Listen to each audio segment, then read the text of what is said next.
तो चलिए स्टार्ट करते हैं। गुड मॉर्निंग सभी को, गुड मॉर्निंग। चलिए आवाज़ आ रही, एक बार क्लियर कर दीजिए। चलिए आ रही है। तो चलिए पहला क्वेश्चन आपके सामने दिया गया है, शिवाजी का गुरु कौन था। शिवाजी का गुरु कौन था, यहाँ पर जवाब देना है। और अच्छा क्वेश्चन आपका दिया गया है, नोट करिएगा, यहाँ से क्वेश्चन बन सकता है। चलिए शिवाजी का गुरु कौन था, यहाँ पर जवाब आ रहा है ऑप्शन यहाँ पर आपका बी, आपके रामदास थे। कौन? तो आपके रामदास थे। ऑप्शन क्या बन जाएगा?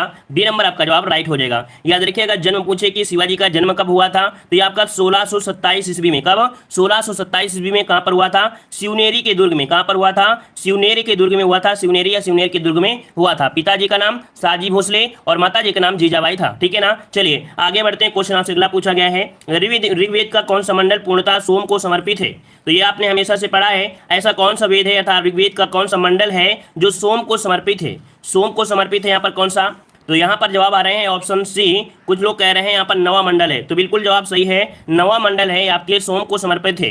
कुल देखा जाए तो ऋग्वेद में कितने मंडल हैं आपके? 10 मंडल आपके हैं। ठीक है ना। और इस प्रकार से जवाब क्या बन जाएगा? सी नंबर राइट हो जाएगा। और आगे बढ़ते हैं। क्वेश्चन दिया गया है, सैंधव सभ्यता का महान स्नानागार कहाँ से प्राप्त हुआ है। तो ये बताइए, सैंधव सभ्यता है ना, या सिंधु सभ्यता का जो महान स्नानागार प्राप्त हुआ है, ये कहाँ से प्राप्त हुआ है। तो चलिए यहाँ पर जवाब आ रहे हैं। और काफ़ी लोग यहाँ पर नए जुड़े हैं, सभी का वेलकम है। और चैनल को भी सब्सक्राइब करिएगा। ठीक है। चलिए यहाँ पर जवाब आ रहा है ऑप्शन ए, आपके मोहनजोदड़ो में। याद रखिएगा कि मोहनजोदड़ो से यहाँ पर आपका स्नानागार प्राप्त हुआ है, जो कि महान स्नानागार है। ठीक है। और आगे बढ़ते हैं। क्वेश्चन दिया गया है, निम्नलिखित में से कौन सा सुमेलित है। यहाँ पर देखो दिया गया है, कुछ आपकी किताबें हैं। चलिए अच्छा, यहाँ पर देखो कह रहा है कौन सा आपका सुमेलित दिया गया है। तो देखिए पहले आपसे दिया है शमसे सिराज आफिस, है ना, आफिक, शमसे सिराज आफिक दिया गया है। और इनकी जो आपकी कह सकते हैं है, ये किसकी है, तो दिया गया है क्या, तारीख है फिरोज शाही। मतलब इसका जो जवाब बनेगा 4 नंबर में, वो पहला ही जवाब बिल्कुल से आपका सही दिया गया है। मतलब इसका जो राइट आंसर है आपका बिल्कुल यहाँ पर सही दिया गया है। अब देखिए जियाउद्दीन बरनी की जो आपकी क्या है, तो जियाउद्दीन बरनी के फतवा ये जहांदारी क्या है, तो जियाउद्दीन बरनी की कौन सी होगी, फतवा ए जहांदारी होगी। ठीक है ना। और इसके बाद अमीर खुसरो की तो आप लोग जानते हैं, अमीर खुसरो क्या है, तो अमीर खुसरो हो जाएगा किरान उर सादीन, किरान उर सादीन है। ठीक है ना। और इब्न बतूता की है रेहला, इब्न बतूता के है रेहला। मतलब यहाँ पर जो पहला पॉइंट है वही आपका सही था, अदर यहाँ पर जो मैचिंग थी वो आपकी सही मैचिंग नहीं थी। ठीक है ना। आगे बढ़ते हैं। क्वेश्चन आपसे अगला पूछा गया है, दीन इलाही का एक नया धर्म निम्नलिखित में से किसके द्वारा शुरू किया गया।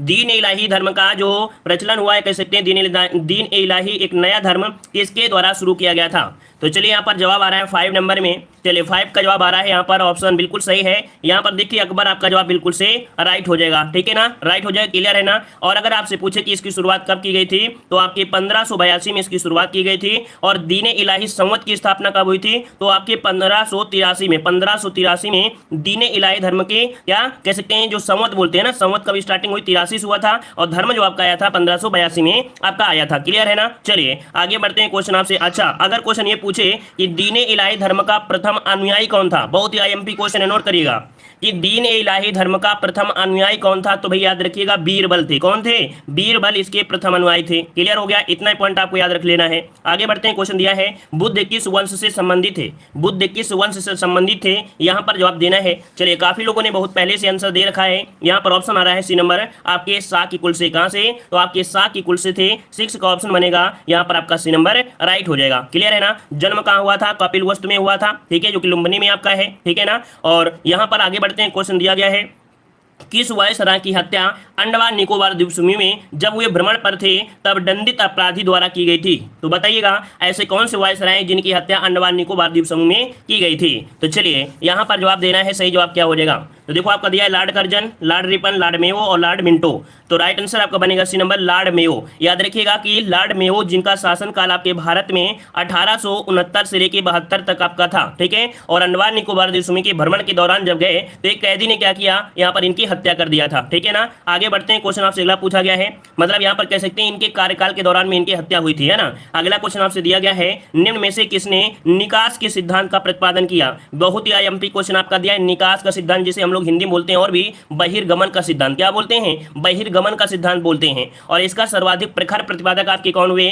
तो यहाँ पर 8 का ऑप्शन बनेगा ए, आपके दादा भाई नौरोजी, जिन्हें ओल्ड मैन के नाम से जानते हैं। तो ऑप्शन क्या बन जाएगा, ए नंबर आपका हो जाएगा। ए नंबर निकास का सिद्धांत या बहिर्गमन का सिद्धांत किसने दिया है, दादा भाई नौरोजी ने दिया है। क्लियर है। आगे बढ़ते हैं। क्वेश्चन आपसे अगला पूछा गया है, निम्नलिखित में से कौन काकोरी कांड से संबंधित नहीं था। कौन काकोरी कांड से संबंधित नहीं था। तो देखिए काकोरी कांड में राम प्रसाद बिस्मिल आपके मौजूद थे, आप सभी को पता है।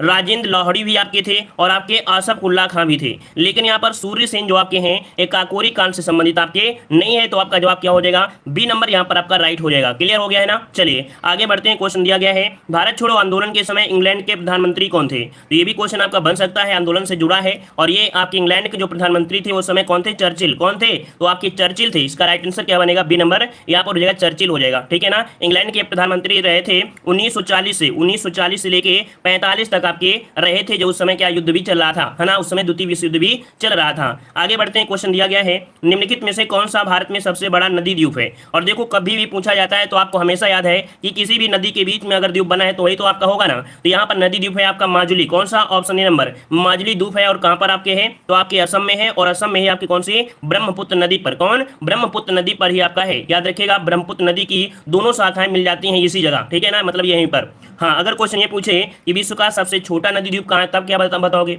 भाई ये तो विश्व का सबसे बड़ा नदी द्वीप है, असम में है। और अगर सब पूछे कि सबसे छोटा जो विश्व का नदी द्वीप है वो भी आपके असम में ही है, तो दोनों पॉइंट आपको याद रखना, असम में छोटा भी है और बड़ा भी है। ठीक है, आगे बढ़ते हैं। क्वेश्चन दिया है सहारा अफ्रीका के किस हिस्से स्थित है, मतलब जो सहारा है मरुस्थल वो अफ्रीका के किस हिस्से में आपका स्थित है। चलिए, सहारा मरुस्थल अफ्रीका के किस हिस्से में स्थित है, पूर्वी, पश्चिमी, उत्तरी या दक्षिणी। चलिए कौन सा बनेगा, तो चलिए यहाँ पर आपका जवाब आ रहा है उत्तरी, तो जवाब बिल्कुल सही है, सी नंबर आपका लॉक किया जाएगा।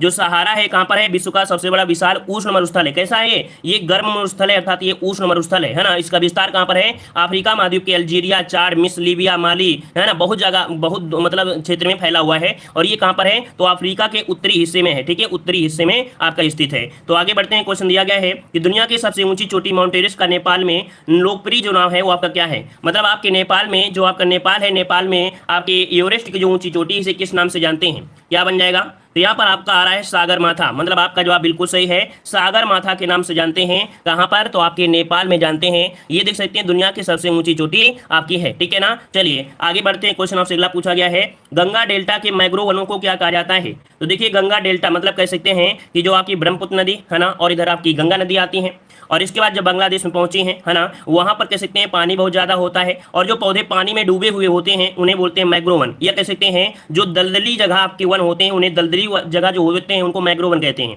तो आपका जवाब यहाँ पर 14 में क्या बनेगा, ऑप्शन बी हो जाएगा सुंदरवन, है ना। सुंदरवन आपका जो है ये आपके सबसे बड़े मैंग्रोव वन है। और वहीं पर देखा जाए तो आपके भारत में क्या बोलोगे, तो पश्चिम बंगाल में सबसे ज्यादा मैंग्रोव वन कहाँ मिलेंगे, भारत में आपके पश्चिम बंगाल में। फिर उसी प्रकार से देखा जाए तो गुजरात के जो कच्छ है, कच्छ में भी क्या है, दलदल है, यहाँ भी आपको वन जो होंगे वो मैंग्रोव वन होंगे। तो क्लियर हो गया ना, तो ऑप्शन क्या हो जाएगा, बी नंबर सुंदरवन। अगला क्वेश्चन दिया गया है नीली क्रांति जिसे ब्लू रिवोल्यूशन कहते हैं किससे संबंधित है। तो देखो नीली क्या है आपकी, नीली क्या है, मछली, नीली मतलब ब्लू व्हेल, है ना। कैसे आप याद रखेंगे, ब्लू व्हेल, तो यहाँ पर ब्लू मतलब नीला, मतलब ऑप्शन क्या हो जाएगा, ए नंबर आपका हो जाएगा कि मछली उत्पादन से संबंधित आपका है ना। वहीं पर श्वेत क्रांति का संबंध किससे है, तो आपके दुग्ध उत्पादन से है ना। पीली या पीत क्रांति का संबंध किससे है, तिलहन से है ना। और हरित क्रांति का संबंध किससे है, तो खाद्यान्न उत्पादन से है। तो ये चारों पॉइंट आपको क्लियर हुए। आगे बढ़ते हैं। क्वेश्चन दिया है ऑपरेशन फ्लड किस कार्य से संबंधित है। ऑपरेशन फ्लड, भाई ऑपरेशन फ्लड में क्या होता है आपने पढ़ा होगा, तो चलिए बताइए ऑपरेशन फ्लड क्या हो जाएगा। तो चलिए यहाँ पर काफी लोग जवाब दे रहे हैं, यहाँ पर कह रहे हैं दुग्ध से संबंधित है। तो चलिए भाई यहाँ पर दुग्ध यहाँ पर दिया गया है 16 नंबर में, काफी लोगों ने जवाब दिया है नंबर, तो बिल्कुल जवाब सही है। ऑपरेशन फ्लड का संबंध से है दुग्ध उत्पादन से, दुग्ध उत्पादन से। क्लियर हो गया है। आगे बढ़ते हैं। क्वेश्चन दिया गया है कि विश्व में हरित क्रांति के जनक इन्हें माना जाता है। इसे नोट करिएगा क्योंकि यहाँ से आपको याद भी होगा और एग्जाम में पूछा जाता है। क्लियर है ना इतना पॉइंट। चलिए तो आगे बढ़ते हैं। हाँ, यहाँ पर विश्व में हरित क्रांति पूछा गया, विश्व के बारे में पूछा गया, विश्व के जो हरित क्रांति के जनक है कौन बनेंगे, ये अमेरिकी वैज्ञानिक थे नॉर्मन ई बोरलॉग। कौन, डॉक्टर नॉर्मन ई बोरलॉग हैं। इसका ऑप्शन बनेगा कौन सा, ए नंबर आपका राइट हो जाएगा। इन्हें विश्व में हरित क्रांति का जनक कहा जाता है ना। और यहाँ पर देख सकते हैं कि इन्हें आपके 1970 में, कब 1970 में इन्हें शांति का नोबेल पुरस्कार भी दिया गया है। तो ये पॉइंट आपको नोट करिएगा। ठीक है, ये पॉइंट जो हमने आपको लिखा है कि 1970 में शांति का नोबेल पुरस्कार किसे मिला था, तो डॉक्टर नॉर्मन बोरलॉग को मिला था। तो ये पॉइंट आपको याद रख लेना है। ठीक है, वहीं पर भारत में जो आपके हैं, भारत में हरित क्रांति के जनक वो आपके MS स्वामीनाथन हो जाएंगे। चलिए आगे बढ़ते हैं। क्वेश्चन दिया गया है कि किस देश ने वस्तु एवं सेवा कर सबसे पहले लागू किया था। तो ये बताइए GST को लागू करने वाला जो आपका पहला आपका देश था वो आपका कौन सा देश था।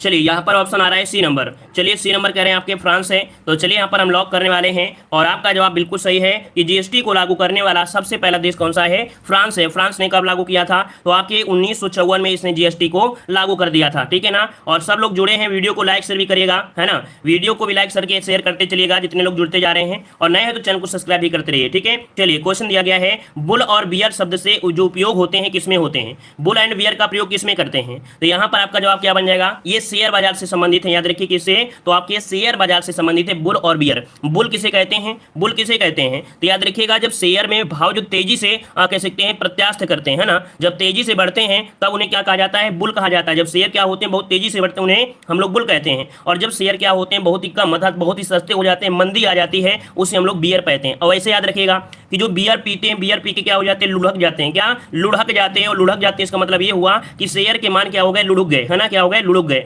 बुल मतलब क्या होता है? सांड होता है। और सांड क्या होता है? जब आक्रोश में आता है ना तो क्या होता है? बिल्कुल भयंकर अपना तबाही मचा देता है। तो ऐसे आपको याद रखना है हमेशा बुल और बियर क्या होता है, समझ गए होंगे। चलिए आगे बढ़ते हैं। क्वेश्चन आपसे दिया गया है कि राष्ट्रीय विकास परिषद की स्थापना कब की गई थी? अच्छा क्वेश्चन है। राष्ट्रीय विकास परिषद की स्थापना जो की गई वो आपकी कब की गई थी? 20 नंबर का जवाब देना है। और यहाँ पर जवाब आ रहा है 1952। बिल्कुल जवाब सही है, बी नंबर आपका हो जाएगा 1952। डेट पूछे तो आपको बताना है 6 अगस्त। क्या? 6 अगस्त 1952 को राष्ट्रीय विकास परिषद का गठन हुआ। अच्छा ये कार्य क्या करता है? राष्ट्रीय विकास परिषद क्या करता है? तो यहाँ पर जैसे आपकी पंचवर्षीय योजना बनती थी उनका निरीक्षण करना, और निरीक्षण करने के बाद उनको लागू करना, ये इसका कार्य था। तो ऑप्शन क्या बन जाएगा? यहाँ पर आपका बन जाएगा कौन सा? बी नंबर राइट हो जाएगा। आगे बढ़ते हैं। क्वेश्चन दिया गया है कि 11 दिसंबर 1946 को किसी संविधान सभा का स्थायी अध्यक्ष चुना गया। देखो दिया गया है 11 दिसंबर, है ना। और यहाँ पर पूछा है स्थायी सदस्य, स्थायी सदस्य, है ना, स्थायी अध्यक्ष।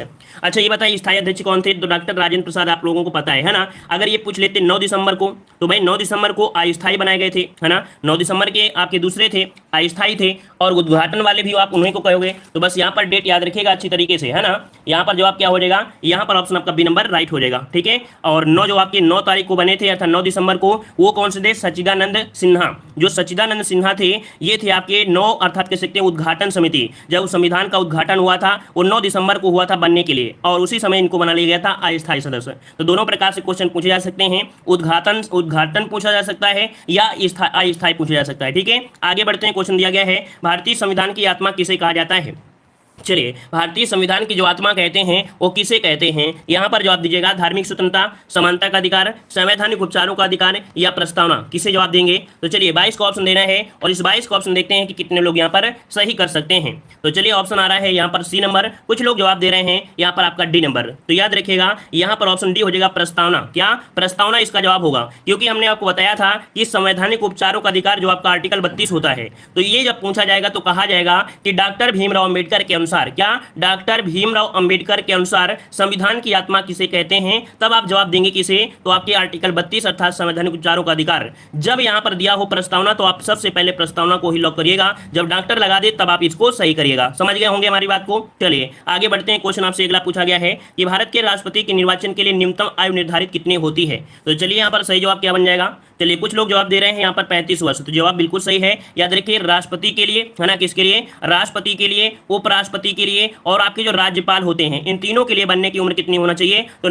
मतलब 35 वर्ष होना चाहिए, ठीक है। अगर 35 वर्ष है तो राष्ट्रपति बन सकते हैं, उपराष्ट्रपति बन सकते हैं, और राज्यपाल भी बन सकते हैं। इन तीनों के लिए 35 वर्ष होती है। आगे बढ़ते हैं। क्वेश्चन आपसे अगला पूछा गया है राज्यसभा के लिए नामित या निर्वाचित प्रथम फिल्म अभिनेत्री कौन थी?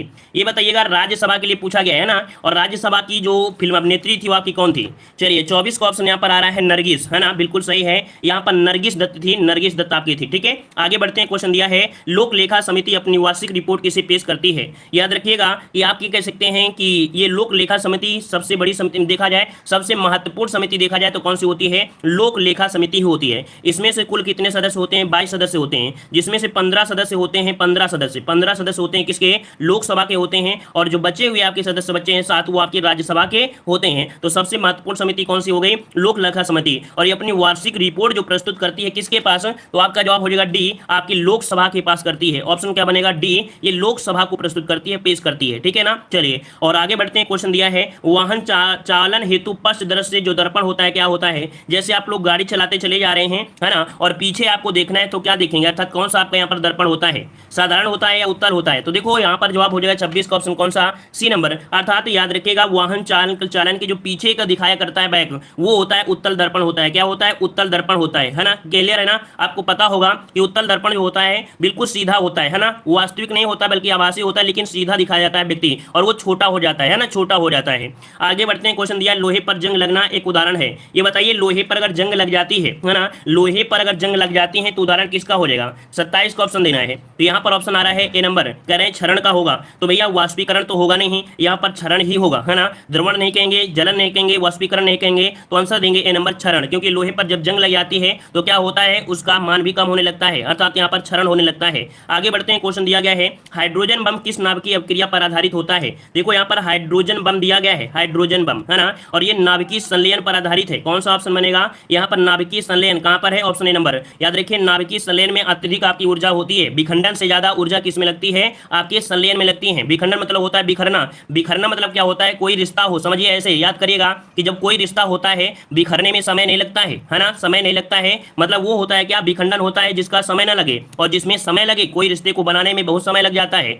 वो क्या होता है? वो आपको बहुत मेहनत लगती है। तो याद रखिए जो नाभिकीय संलयन होती है इसमें ऊर्जा बहुत ज्यादा होती है और विखंडन में ऊर्जा आपकी कम होती है। क्लियर हो गया है? आगे बढ़ते हैं, क्वेश्चन आपसे अगला पूछा गया है, कह रहे हैं विटामिन सी की कमी के कारण कौन सी बीमारी हो जाती है? विटामिन सी की कमी से क्या हो जाती है? 29 नंबर में, तो सी से होता है स्कर्वी। क्या होता है? सी से होता है स्कर्वी होता है, और यहाँ की कमी के कारण विटामिन सी जो कि होता है स्कर्वी हो जाता है। मतलब देखा जाए कि अगर आपके नींबू, संतरा, मौसमी आदि आप खाते हैं, आंवला खाते हैं, टमाटर खाते हैं, पत्तेदार सब्जियां खाते हैं, तो विटामिन सी आपको मिलते रहेंगे और आपके जो बाल हैं वो आपकी चमकदार बने रहेंगे, है ना। तो विटामिन सी का सेवन जरूर करना चाहिए जिससे आपके बालों की खूबसूरती बनी रहे, हेड एंड शोल्डर लगाने की जरूरत ना पड़े। क्लियर है? आगे बढ़ते हैं, क्वेश्चन आपसे अगला पूछा गया है, कह रहा है निम्नलिखित में से किसे अनुवांशिकी का जनक कहा जाता है? चलिए बताइएगा किसे अनुवांशिकी का जनक किसे कहते हैं? 30 नंबर में यहाँ पर जवाब आ रहा है आपके ग्रेगर जॉन मेंडल। बिल्कुल सही जवाब है, आपने बिल्कुल सही जवाब दिया है पहले से। यहाँ पर आपका मेंडल अर्थात जिसे बोलते हैं ग्रेगर जॉन मेंडल आनुवांशिकी या वंशानुगति के कह सकते हैं कि जनक आपके कहे जाते हैं, ठीक है ना। इन्होंने आनुवांशिकी का पिता कहा गया है, ठीक है ना। आगे बढ़ते हैं, क्वेश्चन आपसे दिया गया है मैथ की क्लास है, और मैथ के जो क्वेश्चन होते हैं, मैथ की क्लास होती है वो शाम को 7 बजे होती है, जहां पर आपको मैथ के साथ साथ जो आपके मॉडल पेपर में रीजनिंग होती है वो 7 बजे आपकी सॉल्व कराई जाती है। तो आप लोग 7 बजे जरूर क्लास लिया करें, ठीक है। आगे बढ़ते हैं, क्वेश्चन दिया गया है स्थावर का विलोम सही क्या होता है? स्थावर का विलोम आप लोग जानते हैं, स्थावर का विलोम क्या होता है? बिल्कुल सही है, जंगम होता है। सॉरी, यहाँ पर जंगम कहां पर है? ऑप्शन डी है। स्थावर का विलोम क्या होता है? जंगम होता है। क्या? जंगम होता है। ऑप्शन क्या बन जाएगा? यहाँ पर डी हो जाएगा, राइट हो जाएगा, कोई दिक्कत नहीं होगी। अगला है तुलसीदास किसकी कविता है? तुलसीदास किसकी कविता है? यहाँ पर 37 का जवाब देना है। तुलसीदास, देखो तुलसीदास आप लोग तुलसीदास में मत लगा देना, क्योंकि तुलसीदास ये सूर्यकांत त्रिपाठी निराला की काव्य रचना है। किसकी? सूर्यकांत त्रिपाठी निराला की है, तो ऑप्शन डी हो जाएगा। ये सूर्यकांत त्रिपाठी निराला की क्या है? काव्य रचना है, ठीक है। और आपको पता है सूर्यकांत त्रिपाठी निराला की काफी रचनाएं बहुत पूछी जाती हैं, जैसे अनामिका, परिमल, गीतिका, कुकुरमुत्ता, है ना, नए पत्ते, बेला, ठीक है। ये किसके हैं? सब आपके सूर्यकांत त्रिपाठी निराला के हैं। अगला क्वेश्चन दिया गया है निम्न में से पुल्लिंग शब्द का चयन करना है। अब यहाँ पर आपको पुल्लिंग पूछा गया है, कह रहा पहिया कैसा है ना, मतलब यहाँ पर कह सकते हैं पहला ही पॉइंट आपको मिल गया है, क्योंकि कैसा से आंसर मिला है और कैसा से मिलता है तो पुल्लिंग होगा। पहिया कैसा है ना। लिखावट कैसी है? स्त्रीलिंग हो जाएगा। पखावन कैसी है? मंझधार कैसी है? मतलब यहाँ पर ऑप्शन क्या हो जाएगा? ए नंबर राइट हो जाएगा, ठीक है ना। शेष जो आपके हैं वो स्त्रीलिंग है। अगला क्वेश्चन दिया है नाक रगड़ना का अर्थ क्या होता है? नाक रगड़ना, जवाब देते रहिए, फटाफट जवाब देते रहिए, यहाँ पर हम टाइम नहीं ले रहे हैं तो आपको भी टाइम नहीं लेना है, पूरी तरीके से बिल्कुल एक्टिव रहना है, दिमाग आपको इधर उधर नहीं लगाना है, पूरा दिमाग यहीं पर होना है, ठीक है। देखते जवाब देना है, गलती नहीं होना है। नाक रगड़ना का अर्थ क्या हो जाएगा? नाक रगड़ना क्या होता है? दीनता पूर्वक किसी से प्रार्थना करते हैं तभी तो बोलते हैं ना नाक रगड़ना। ऑप्शन क्या हो जाएगा? दीनता पूर्वक प्रार्थना करना अर्थात नाक रगड़ना। ऑप्शन क्या हो जाएगा? सी नंबर राइट हो जाएगा। अगला क्वेश्चन दिया है जो एक स्थान पर टिककर नहीं रहता उसे क्या कहते हैं? भाई ये बताइए, जो एक स्थान पर टिककर नहीं रहता उसे क्या कहते हैं? और देखो जो टिककर नहीं रहता उसे ही दिक्कतें होती हैं, समस्याएं उसी के पास ही होती हैं। जो एक जगह टिक गया उसका भविष्य बन गया। यहाँ पर 40 नंबर में क्या बन जाएगा? इसे बोलते हैं यायावर। क्या? इसे बोलते हैं यायावर बोलते हैं। जो एक स्थान पर टिककर नहीं रहता है उसे क्या बोलते हैं? यायावर कहते हैं। क्लियर हो गया है। आगे बढ़ते हैं, क्वेश्चन आपसे अगला पूछा गया है जो कि आपके यहाँ पर देख सकते हैं करंट से रिलेटेड आपका क्वेश्चन है। यहाँ पर आपसे कह रहा है कि कह सकते हैं जून 2021 में किसे राष्ट्रीय मानवाधिकार आयोग के नए अध्यक्ष के रूप में पदभार ग्रहण किया है? देखो यहाँ पर दिया गया है कब, तो आपके जून 2021 में राष्ट्रीय मानवाधिकार आयोग के नए अध्यक्ष के रूप में जो ग्रहण किया है पद वो किसने किया है? यहाँ पर 51 का ऑप्शन देना है। तो चलिए 51 का ऑप्शन यहाँ पर आ रहा है अरुण कुमार मिश्रा। तो ऑप्शन जवाब कौन सा बनेगा? सी नंबर अरुण कुमार मिश्रा है। ये जो आपके कह सकते हैं उच्चतम न्यायालय के पूर्व न्यायाधीश हैं, है ना, उच्चतम न्यायालय के पूर्व आपके क्या है न्यायाधीश हैं। तो ऑप्शन क्या बन जाएगा, सी नंबर राइट हो जाएगा। क्लियर हो गया है। और इन्होंने किसका स्थान लिया है, तो एच एल दत्तू का स्थान लिया है, एच एल दत्तू का स्थान लिया है। आगे बढ़ते हैं, क्वेश्चन आपसे अगला पूछा गया है कि मई 2021 में विश्व की दिग्गज टेक कंपनी माइक्रोसॉफ्ट ने कब से लोकप्रिय ब्राउजर इंटरनेट एक्सप्लोरर को बंद करने की घोषणा किया है। तो याद रखिएगा, आपने सुना होगा, पढ़ा भी होगा कि ब्राउजर इंटरनेट जो आपका है वो किसका है, माइक्रोसॉफ्ट का है, और इसने ब्राउजर इंटरनेट एक्सप्लोरर को बंद करने की घोषणा कर दिया है। लेकिन ये कब से बंद होगा, ये यहाँ पर आपको जवाब देना है। तो 52 का ऑप्शन क्या बन जाएगा, डी नंबर। ये 15 जून 2022 से बंद हो जाएगा जो ब्राउजर है इंटरनेट एक्सप्लोरर। क्लियर है। आगे बढ़ते हैं, क्वेश्चन दिया है कि कौन महिला तलवारबाज टोक्यो ओलंपिक के लिए क्वालिफाई करने वाली पहली भारतीय तलवारबाज बन गई हैं। तो चलिए यहाँ पर 53 का जवाब देना है। ये टोक्यो ओलंपिक के लिए क्वालिफाई करने वाली पहली भारतीय तलवारबाज बन चुकी हैं। 53 का ऑप्शन क्या बनेगा, तो चलिए 53 का ऑप्शन बन जाएगा ए नंबर। ये है सी ए भवानी देवी। कौन है, सी ए भवानी देवी हैं। इनका राइट आंसर क्या बनेगा, ए नंबर राइट हो जाएगा। ठीक है ना। चलिए, और ये कहाँ की है, तमिलनाडु की है। कहाँ की भाई, ये तमिलनाडु की है। ये भी पॉइंट आपको याद रख लेना है। ठीक है। आगे बढ़ते हैं, क्वेश्चन दिया गया है कि 10 जुलाई 2021 को ब्राजील में संपन्न हुए फुटबॉल प्रतियोगिता कोपा अमेरिका 2021 का खिताब किसने जीता है। तो देखो, ये 10 जुलाई 2021 को ब्राजील में संपन्न हुआ है फुटबॉल प्रतियोगिता, नाम क्या है, कोपा अमेरिका 2021। इसका खिताब जो जीता है वो किसने जीता है। 54 का ऑप्शन जो बनेगा ए नंबर। ये है अर्जेंटीना ने जीता है। किसने जीता है, तो आपके अर्जेंटीना ने जीता है। याद रखिए, ब्राजील को 1-0 से हराकर यहां पर 15वीं बार ये खिताब इसने जीता है। आगे बढ़ते हैं, क्वेश्चन दिया गया है जून 2021 में कौन देश क्रिप्टो करेंसी बिटकॉइन को कानूनी दर्जा प्रदान करने वाला आधिकारिक रूप से विश्व का पहला देश बन गया है। वेरी आईएमपी क्वेश्चन है, क्योंकि यहाँ से क्वेश्चन पूछा जाता है बिटकॉइन क्या है ना। ये क्वेश्चन आपसे पूछा जाता है बिटकॉइन क्या है, बिटकॉइन क्या है। तो बिटकॉइन क्या है, एक क्रिप्टो करेंसी है ना। ये क्या है, क्रिप्टो करेंसी है, और ये जो आपकी चलती है आपकी ऑप्शन डी, आपके अल सल्वाडोर। यहाँ पर ऑप्शन जो हो जाएगा कौन सा, डी नंबर अल सल्वाडोर। ये आधिकारिक रूप से विश्व का पहला देश हो जाएगा जिसे बिटकॉइन को कानूनी दर्जा प्राप्त करने वाला आधिकारिक रूप से पहला देश आपका हो जाएगा अल सल्वाडोर। ठीक है। 55 का ऑप्शन क्या बन जाएगा, यहाँ पर डी नंबर राइट हो जाएगा। क्लियर हो गया है। चलिए, तो आगे बढ़ते हैं, क्वेश्चन आपसे अगला पूछा गया है। यहाँ पर दिया गया है मई, देखो मई दिया गया है। मई 2021 में अमेरिका के किस प्रांत में विवादास्पद हार्ट बीट विधेयक पारित किया गया है। देखो, यहाँ पर आपका एक कह सकते हैं कि एक विधेयक था जिसमें बहुत ही विवाद था। ठीक है ना। नाम है आपका हार्ट बीट विधेयक, और इसको पारित किया गया है किस प्रांत में, तो आपके अमेरिका का ये प्रांत कौन सा है। 56 का ऑप्शन बन जाएगा बी नंबर, आपके टेक्सास प्रांत है। ठीक है, अमेरिका के टेक्सास प्रांत में आपका है, और यह विधेयक 1 सितंबर 2021 से प्रभावी हो जाएगा। ठीक है। और आगे ये जो आपका है क्या है, ये विधेयक है किसी भ्रूण में जो हृदय संबंधी गतिविधियां होती है उसको पता लगाने के लिए, मतलब गर्भपात की प्रक्रिया को प्रतिबंधित करता है ये, है ना। मतलब देखते हैं कि आप कहीं भी मेडिकल कॉलेज मतलब कह सकते हैं हॉस्पिटल में जाएंगे तो लिखा होता है कि यहाँ पर लिंग परीक्षण नहीं होता है, और लिंग परीक्षण क्या होता है, कानूनी अपराध होता है। उसी से संबंधित आपका यहाँ पर है क्या, तो हार्ट बीट आपका है, जो आपके शिशु क्या होते हैं गर्भाशय में होते हैं, उनकी गतिविधियों का पता लगाने के लिए ये प्रतिबंधित करता है, जो आप कह सकते हैं हार्ट बीट है। इसी विधेयक के बारे में है। ठीक है। आगे बढ़ते हैं, क्वेश्चन दिया गया है कि केंद्र सरकार ने किस तिथि से सोने के आभूषणों और कलाकृतियों की हॉल मार्किंग अनिवार्य रूप से लागू कर दिया है। याद रखिए, सोने की कोई भी आपके आभूषण है और अगर कोई भी आपकी स्टैच्यू अर्थात कलाकृति बनाई गई है तो उसमें से हॉल मार्किंग जरूर आपकी लागू होगी, मतलब उसमें हॉल मार्क जरूर दिया जाएगा अर्थात लगा होगा। तो ये 57 का ऑप्शन क्या बनेगा, डी नंबर। ये 15 जून 2021 से ये प्रभावी हो चुका है। ठीक है ना। आगे बढ़ते हैं, क्वेश्चन दिया गया है जुलाई 2021 में किसे उत्तराखंड का नया मुख्यमंत्री बनाया गया है। तो ये बताइएगा कि जुलाई 2021 में किसे उत्तराखंड का नया मुख्यमंत्री बनाया गया है। चलिए, 58 का जवाब देना है, 58 नंबर में। तो 58 का ऑप्शन क्या बन जाएगा, यहाँ पर देखिएगा त्रिवेंद्र सिंह रावत नहीं है, अब हो गए हैं पुष्कर सिंह धामी। क्या हो गए हैं, पुष्कर सिंह धामी हो गए हैं। ऑप्शन क्या बन जाएगा, यहाँ पर आपका सी हो जाएगा। ठीक है। और आगे बढ़ते हैं, क्वेश्चन दिया है दिसंबर 2020 में तत्कालीन केंद्रीय स्वास्थ्य एवं परिवार कल्याण मंत्री डॉक्टर हर्षवर्धन ने भारत के पहले निमोकोकल कंजुगेट वैक्सीन का उद्घाटन किया है। इस वैक्सीन का क्या नाम है। तो ये बताइए, पहला देश का पहला आपका क्या है, तो आपका वैक्सीन है यहाँ पर न्यूमोकोकल कंजुगेट है ना। नाम क्या दिया गया है, तो 59 का ऑप्शन आप लोगों ने यहाँ पर देखा, ऑप्शन सी हो जाएगा। ये है न्यूमोसिल है, क्या है, न्यूमोसिल है, न्यूमोसिल। ये वैक्सीन का नाम आपका हो जाएगा सी नंबर। ठीक है। और आगे बढ़ते हैं, क्वेश्चन दिया गया है, कह रहा है दिसंबर 2020 में केंद्र सरकार ने नेताजी सुभाष चंद्र बोस की 125वीं जयंती मनाने के लिए किसकी अध्यक्षता में एक उच्च स्तरीय समिति गठित किया है। तो बताइए भाई, यहाँ पर देख सकते हैं नेताजी सुभाष चंद्र बोस की कौन सी जयंती है, 125वीं जयंती है, और इसके मनाने के लिए एक अध्यक्षता किया गया है, और इस समिति का गठन जो करने का निर्णय लिया किसने लिया था। तो 60 का ऑप्शन बन जाएगा यहाँ पर सी नंबर। ये है आपके कौन, तो आपकी गृह मंत्री है। ठीक है, गृह मंत्री ने ये एक समिति आपकी गठित किया है। क्लियर हो गया है। आगे बढ़ते हैं, क्वेश्चन दिया है सोमनाथ मंदिर किस राज्य के तट पर आपका स्थित है। हर एक बच्चे बच्चे को पता होगा, क्योंकि सोमनाथ मंदिर जो कि सदियों से ये एक प्रकार से देखा जाए लूटपाट का केंद्र भी बना रहा है, यहाँ पर बहुत बार लूटपाट आपकी हुई है ना। तो चलिए, ये गुजरात के कह सकते हैं कठियावाड़ा जिला है ना, जो कि भगवान जो शिव है उनको समर्पित है। तो ऑप्शन क्या हो जाएगा, डी नंबर, गुजरात के कठियावाड़ा जिले में है आपका सोमनाथ मंदिर, जो कि सोमनाथ मतलब आपके भगवान शिव को समर्पित आपका है। आगे बढ़ते हैं, क्वेश्चन दिया है निम्न में से किसने रिवोल्यूशन 2020 पुस्तक लिखी है, बताइएगा कि इनमें से कौन है जिन्होंने रिवोल्यूशन 2020 पुस्तक आपकी लिखी है। ये लेखक है आपकी चेतन भगत। ये क्वेश्चन को नोट करिएगा, very very very very very IMP question आपका है, याद रखिएगा। ये आपकी है चेतन भगत की है, चेतन भगत की पुस्तक है रिवोल्यूशन 2020, ठीक है। आगे बढ़ते हैं, क्वेश्चन दिया गया है यूरोपीय संघ की साक्ष्य मुद्रा का क्या नाम दिया गया है, ये बताइए यूरोपीय संघ की जो मुद्रा है इसका नाम क्या दिया है 63 नंबर में। तो चलिए यहां पर याद रखिए, यूरो क्या है, यूरो आपको पता है 19 देश यूरो मुद्रा को अपना चुके हैं। मतलब देखा जाए तो आपका जवाब क्या हो जाएगा, बी नंबर आपका राइट हो जाएगा। कुल मिला के देखा जाए तो वर्तमान में यूरोपियन यूनियन की जो आपके कुल 27 देश हैं, कितने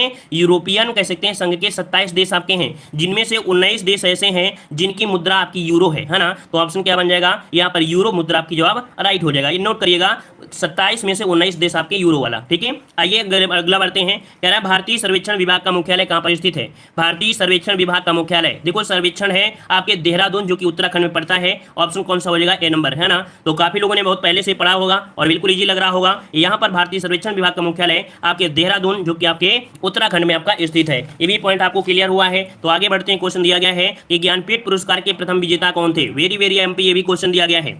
ज्ञानपीठ पुरस्कार के प्रथम विजेता आपके कौन थे, याद रखिएगा। ऐसे ही क्वेश्चन का लेवल होगा, बहुत कठिन लेवल नहीं मिलेगा। हम आपको पहले भी बता चुके हैं, बहुत कठिन लेवल नहीं होगा, ऐसा ही लेवल आपको देखने को मिलेगा एग्जाम में, ठीक है। बताइए ज्ञानपीठ पुरस्कार के प्रथम विजेता, यहाँ पर जवाब आ रहा है ऑप्शन यहाँ पर बी नंबर। चलिए 65 का ऑप्शन बी आ रहा है सभी का। जी शंकर कुरूप है, जी शंकर कुरूप हैं, जिन्हें मलयालम के लिए ये प्रदान किया गया था। ये मलयालम लेखक हैं, मलयालम लेखक आपके हैं। 1965 में ये दिया गया था, 1965 में दिया गया था, ठीक है ना। और आगे बढ़ते हैं, क्वेश्चन आपसे अगला पूछा गया है कि कौन सा दिन अंतर्राष्ट्रीय मानवाधिकार दिवस मनाया जाता है। चलिए कौन सा दिन है जो कि अंतर्राष्ट्रीय मानवाधिकार दिवस है, 66 नंबर में। जवाब दीजिए, फटाफट जवाब दीजिएगा। चलिए 24 अक्टूबर बिल्कुल सही है, लॉक करते हैं आंसर आपके बी को कि 24 अक्टूबर को संयुक्त राष्ट्र स्थापना दिवस मनाया जाता है, ठीक है ना। चलिए यहाँ पर अच्छा 24 ये दिया है, लेकिन राष्ट्रीय अंतर्राष्ट्रीय मानव पूछा गया, माफ करिएगा। यहाँ पर अंतर्राष्ट्रीय मानव अधिकार है ना, और मानव अधिकार 10 दिसंबर, माफ करिए। यहाँ पर 66 का जो ऑप्शन बनेगा, 66 का ऑप्शन बनेगा ए नंबर। राष्ट्रीय मानव अधिकार जो है वो 10 दिसंबर है, लेकिन जो 24 अक्टूबर को मनाते हैं ये क्या मनाते हैं, संयुक्त राष्ट्र स्थापना दिवस। तो दोनों पॉइंट को याद रखिए। संयुक्त राष्ट्र का भी क्वेश्चन बहुत बार पूछा गया है, हद से ज्यादा बार पूछा गया है कि संयुक्त राष्ट्र स्थापना दिवस कब मनाते हैं, तो 24 अक्टूबर को, और अंतर्राष्ट्रीय मानव अधिकार कब मनाते हैं, तो 10 दिसंबर को मनाते हैं। क्लियर हो गया, कोई दिक्कत नहीं होगी। आगे बढ़ते हैं, क्वेश्चन दिया गया है निम्नलिखित में से किस राज्य की भूमि भारत के पूर्वी और पश्चिमी तटों पर आपकी है। बताइए ऐसा कौन सा राज्य है जिसकी भूमि पूर्वी और पश्चिमी तटों पर आपकी है, पुडुचेरी, केरल, आंध्र प्रदेश या महाराष्ट्र। चलिए 67 का जवाब देना है। 67 का ऑप्शन कौन सा हो जाएगा। चलिए काफी लोग यहाँ पर जवाब दे रहे हैं, यहाँ पर आपका ए नंबर कह रहे हैं आपकी पुडुचेरी है, तो बिल्कुल जवाब सही है। यहाँ पर आपका हो जाएगा क्या, पुडुचेरी अर्थात पांडिचेरी। आपको पता है कि पुडुचेरी जो आपकी है वो 4 जगह विभाजित है, आपके आंध्र प्रदेश में भी है, तमिलनाडु में है और आपके केरल में। 3 जगह है, कहाँ पर इसके, तो आपके 3 जगह, एक आंध्र प्रदेश मिलेगा, 2 आपके तमिलनाडु में है और एक आपका कहाँ पर है, केरल में है। तो इस प्रकार से याद रखिएगा, जो आंध्र प्रदेश में है वो आपका यमन है ना, यमन है जो कि पूर्वी तट पर है, और माहे जो आपका है ये कहाँ पर है, वो आपके केरल में है जो कि पश्चिमी तट पर आपके है। और जो आपके तमिलनाडु में 2 आपके हैं, है ना, तो एक पुडुचेरी है और एक आपका करईकाल है। तो कुल मिला के 4 आपकी 4 जो आपके हैं अलग अलग हैं, और आपके कह सकते हैं अलग अलग, मतलब यहाँ तट पर भी है और इस तट पर भी है, ठीक है। अगला क्वेश्चन दिया गया है कि भारतीय राज्य में विवाह के दौरान लोकप्रिय लोक नृत्य वियाहुला गिद्धा किया जाता है। ये बताइएगा, ये विवाह के दौरान करते हैं ना, विवाह के दौरान करते हैं। और यहाँ पर आपका जो है आपका पंजाब हो जाएगा, क्या ऑप्शन आपका बनेगा यहाँ पर बी नंबर आपके पंजाब, ठीक है। पंजाब में जो कह सकते हैं विवाह के दौरान ये नृत्य आपका होता है वियाहुला गिद्धा नृत्य, ठीक है। और आगे बढ़ते हैं, क्वेश्चन दिया गया है मधुबनी चित्रकला भारतीय चित्रकला की एक शैली है जो कि भारत के राज्य के मिथिला क्षेत्र में प्रचलित है।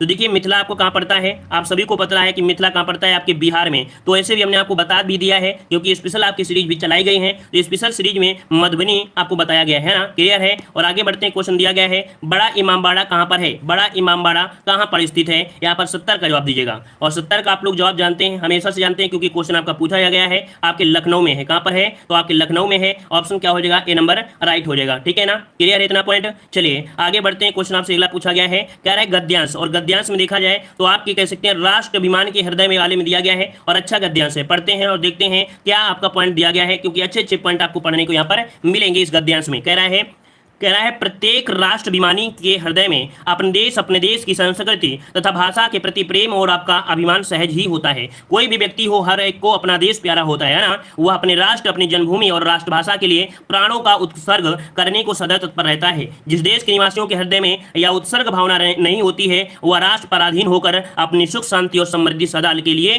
खो बैठता है। देशभक्ति और सार्वजनिक हित के बिना राष्ट्रीय महत्व का अस्तित्व ही नहीं रह सकता है। यह भावना उसे इस बात का प्रयत्न करने को प्रेरित करती है कि वह अन्याय से दुर्बलों की रक्षा करे और मतलब अनुचित का निवारण करे, धर्म पर स्थिर रहे और न्याय के लिए लड़े, समाज को हानि पहुंचाकर अनुचित लाभ उठाना एकदम अस्वीकार कर दे, अपने समाज के प्रति कर्तव्य से मुंह मोड़कर उसे धोखा न दे। तो यहाँ पर देखो आपके देश के बारे में दिया गया है और बहुत ही अच्छी बात यहाँ पर कही गई है। तो देखते हैं कि आपके लोग यहाँ पर सॉल्व कर सकते हैं या नहीं सॉल्व कर सकते हैं। क्वेश्चन दिया गया है गद्यांश में किस शब्द का प्रयोग नहीं है। तो पूरा आपने गद्यांश पढ़ा और इस गद्यांश में याद रखिएगा उत्सर्ग है, भक्ति है, हानि है, लेकिन अधर्म शब्द का प्रयोग नहीं किया गया है। इसमें अधर्म शब्द का प्रयोग कहीं भी नहीं किया गया है। आगे बढ़ते हैं। क्वेश्चन दिया है पराधीन राष्ट्र खो बैठता है। ये बताइए पराधीन राष्ट्र खो बैठता है क्या? अपनी समृद्धि, अपनी भाषा, अपना उत्सर्ग भावना, अपनी न्याय चेतना। तो जवाब क्या बनेगा? यहाँ पर ऑप्शन बन जाएगा ए नंबर। जो आपका पराधीन राष्ट्र होता है अपना समृद्धि खो बैठता है ना, तो ऑप्शन क्या बन जाएगा? ए नंबर, अपनी समृद्धि। क्या?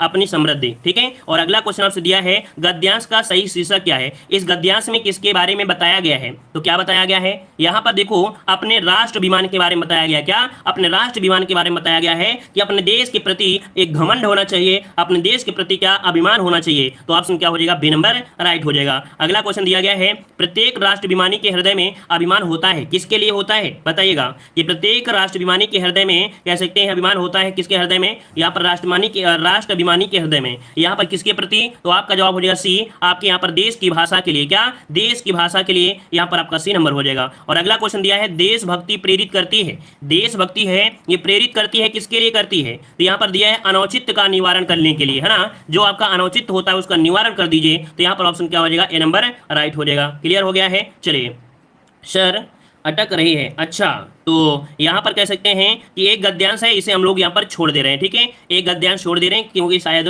बफरिंग वगैरह हो रही है, कोई दिक्कत नहीं है, बफ हो रहा है। तो चलिए कोई बात नहीं, क्लास भी आपकी खत्म हो गई है। यहाँ पर आप कह सकते हैं इसको आप लोग सॉल्व कर देंगे, कोई दिक्कत नहीं है। पीडीएफ आपको हमारे टेलीग्राम पे मिलेगी, है ना। पीडीएफ आपको हमारे टेलीग्राम पे मिल जाएगी, जहाँ पर आप लोग डाउनलोड करिएगा और पूरी तरीके से आप कह सकते हैं गद्यांश को भी सॉल्व कर लीजिए। ठीक है, सभी को धन्यवाद, सभी को जय हिंद, सभी को वंदे मातरम। और अगली क्लास की लिंक हम आपको दे रहे हैं, उसमें क्लिक करिए और आइए जल्दी से। ठीक है।